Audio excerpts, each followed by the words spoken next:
Apakah premis ini harus ada dalam setiap akta? Pertanyaannya tidak mesti. Tapi intinya, bila ada kata-kata menurut keterangan dan semua itu termasuk masuk kategori premis.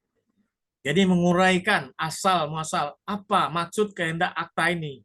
Tujuan akta ini termasuk premis.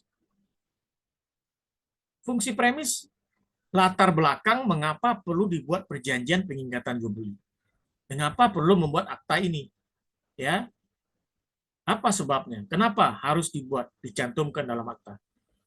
Ya, menguraikan latar belakang. Ya, ada uraian kenapa akta ini dibuat. Maka diperlukanlah yang namanya premis.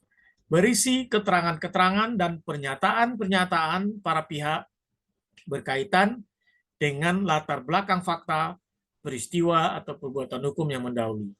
Maka dibuatlah perjanjian. Ya, latar belakang diadakan perjanjian adalah sebab lahirnya perjanjian.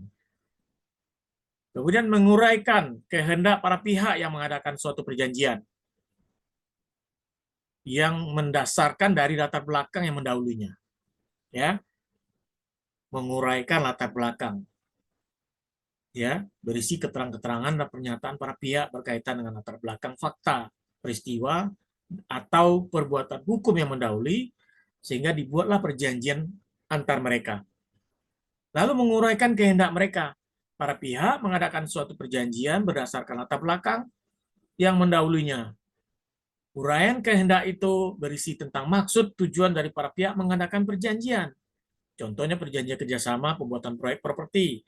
Kehendaknya dalam substansi dari perbuatan yang kemudian melahirkan kesepakatan.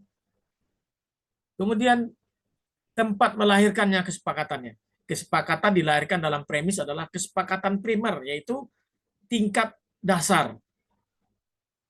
Ya, tingkat utama menjadi pokok inti dalam suatu kesepakatan tersebut, ya, sumber dasar sehingga melahirkan adanya hubungan hukum terhadap perjanjian. Jadi mendasar. Jadi harus ada latar belakangnya, kehendaknya, kesepakatan. Masuk premis. Premis itu termasuk ke dalam badan akta. Komparisi, premis, isi akta, substansi masuk ke dalam badan akta.